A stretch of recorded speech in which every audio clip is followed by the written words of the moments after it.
নমস্কাৰ বন্ধুসকল, আসসালামু আলাইকুম। মই জুবিন দাৰ বিষয়লৈ দুটামান কথা ক'ম। আগতেও বনাইছোঁ ভিডিঅ'। তো আপোনালোকক প্ৰথমতে কওঁ, ভিডিঅ'টো অকণমান দীঘলীয়া হ'ব, আপোনালোকে চাব। আৰু ভিডিঅ'টো যিমান পাৰে মানে আগুৱাই দিব, প্ৰত্যেকটো মানুহে যাতে চাব পাৰে। কাৰণ আপোনালোকে আগুৱাই নিদিলে আমিতো আগুৱাই দিওঁ আপোনালোকৰ ভিডিঅ'বিলাক। তো আমাৰ ভিডিঅ'বিলাক আপোনালোকে আগুৱাই দিব, তেতিয়াহে হ'ব। প্ৰত্যেকটো মানুহে চাব পাৰিব। আমিও শ্বেয়াৰ কৰোঁ তেনেকৈ বেলেগৰ ভিডিঅ'বিলাক। কাৰণ ভাল ভিডিঅ' বনালেতো চাবই লাগিব, শ্বেয়াৰ কৰিব লাগিব, লাইক কৰিব লাগিব। তেতিয়াহে বস্তুটো মানে ভিডিঅ'টোবিলাক হেৰি হ'ব, মানে আগুৱাই যাব বেছি। তো জুবিন দাৰ বিষয়লৈ দুটামান কথা কওঁ। জুবিন দাৰ ঢুকোৱাৰ পিছত, ইণ্টাৰকাল হোৱাৰ পিছত প্ৰত্যেকটো মানুহেই কান্দিছিলে। অসমৰ মানুহ কোনো এটা মানুহ কান্দিবলৈ বাকী থকা নাছিলে, বোলে মোকতো মানুহে কন্দা নাই। ঢেক আপোনালোকে নিজে চিন্তা কৰি চাওক, অসমৰ ৰাইজে ঢেক 7 মাহ পাৰ হৈ গ'ল, পাৰে হ'ব এতিয়া, পাৰ হ'বলৈ নাই আৰু 19 তাৰিখে 7 মাহ হ'বগৈ। তো আমি ভাবিছিলোঁ যে চৰকাৰটো হয়তো বদলি হ'লে, কাৰণ বিজেপি চৰকাৰেতো ন্যায় নিদিলেই। কাৰণ আমি ভাবিছিলোঁ যে কংগ্ৰেছ চৰকাৰ যদি আহে, তেতিয়াহ'লে মানে হয়তো আমাৰ জুবিন দাই ন্যায় পাব। বিশেষ মানে হওক নহওক, কিন্তু আমাৰ জুবিন দাই ন্যায়টো যাতে পাব, সেইটো ভাবিছিলোঁ আমি। কিন্তু চৰকাৰটো নহ'লেই। এতিয়া অসমবাসী ৰাইজে কি ভাবিছে নাজানো,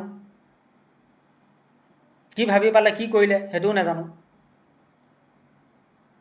যদি প্ৰকৃততে জুবিন দাক ভালেই পাইছিলে, যে চৰকাৰটো চেঞ্জ কৰিব কেলৈ নোৱাৰিলে?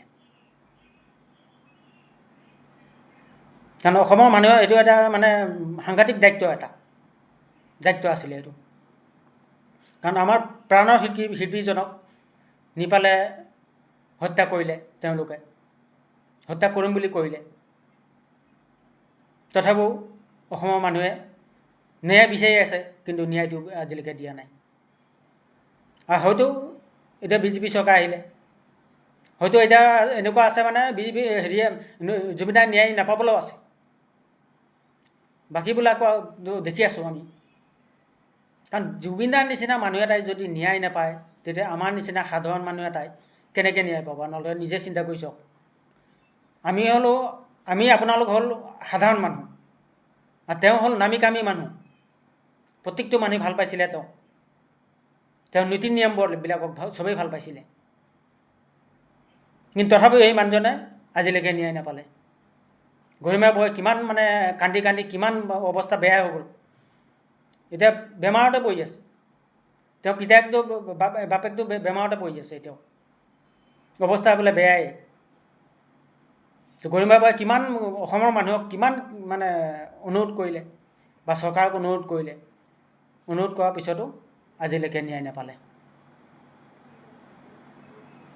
তো অসমবাসী ৰাইজে এইটো মানে হেৰি কৰিব লাগিছিলে, বিবেচনাটো কৰিব লাগিছিলে। কিন্তু মই একো নেদেখিলোঁ। যিটো হিচাপত মানে তেওঁক ভাল পায় বুলি ভাবিছিলোঁ, কিন্তু ভাল নাপালে মানুহে। ভাল পোৱা হিচাপত কৰ্ম নকৰিলে। তেওঁ একজন কেনেকুৱা ব্যক্তি আছিলে? এজন বিশ্বৰ মানুহে ভাল পায় তেওঁ নীতি নিয়মবিলাকক। তেওঁ গান শুনি ভাল পায়। তেওঁ বলীউডত নাথাকি পেলাই ইয়াত অসমলৈ গুচি আহিছিলে। তেওঁ অসমৰ মানুহক উৎসাহ জগাবৰ কাৰণে। উঠি অহা নৱপ্ৰজন্মক উৎসাহ জগাবৰ কাৰণে তেওঁ অসমলৈ গুচি আহিছিলে, অসমতে থাকি গ'ল।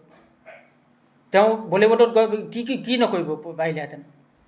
তাত থাকিলে প্ৰত্যেকটো কৰ্ম কৰিব পাৰিলেহেঁতেন। তেওঁ পইচাৰ ওপৰত শুই থাকিব পাৰিলেহেঁতেন তেওঁ, তাত যদি থাকিলেহেঁতেন। কিন্তু তাত নাথাকি পেলাই অসমত কিহৰ কাৰণে আহিলে? অসমীয়া মানুহক ভাল পাইছিলে তেওঁ, অসমখনক ভাল পাইছিলে, সেইটো কাৰণে অসমত গুচি আহিছিলে তেওঁ।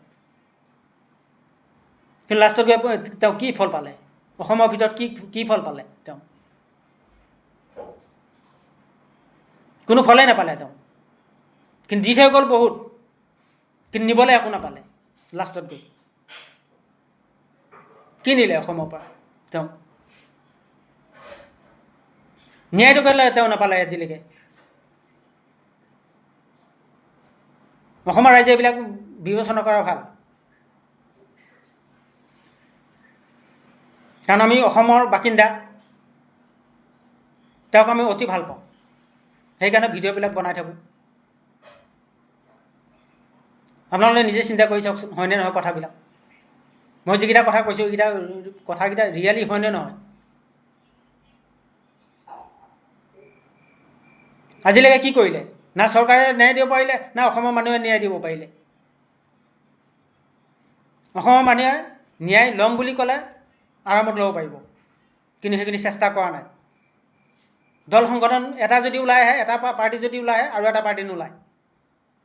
প্ৰতিটো দল সংগঠন ওলাই আহিব লাগিব একেলগে, তেতিয়াই ন্যায় পাব, নহ'লে ক'ত ন্যায় পাব? খালি এটা দলে প্ৰতিবাদ কৰিলে নহ'ব, ৰাস্তা পদূলিয়ে, বাকীবোৰ শুই থাকে বিচনাত।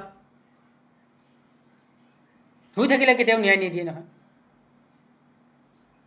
ন্যায় ল'ব লাগিব, তেতিয়াই হ'ব। অতি এটা বেয়া লগা কথা এইটো। আমি ভাবিছিলোঁ যে চৰকাৰখন বদলি হ'ব, হ'লে হয়তো মানে জুবিন দাই ন্যায়টো পাব। আমি চৰকাৰৰ পৰা একো বিচৰা নাই নহয়, বোলে কিবা কিবি লাগে আমাক, আমি নাই বিচাৰা আকৌ। কমচে কম জুবিন দাই ন্যায়টো দিব লাগিছিলে, চৰকাৰে সেইটো দায়িত্ব আছিলে, কিন্তু চৰকাৰে সেইখিনি কাম নকৰিলে। যোনে এগালমান চাৰ্জশ্বিট দাখিল কৰি পেলাই বছ বহাই থৈ দিলে। সেইবোৰ পঢ়ি থাওক, পঢ়োঁতে 20 বছৰ লাগি যাব, 15-20 বছৰ। জিন্দগীত নাপায় জুবিন দাই ন্যায়। ভিডিঅ'টো ইমানতে সামৰিছোঁ। জয় অসম, জয় জুবিন দা।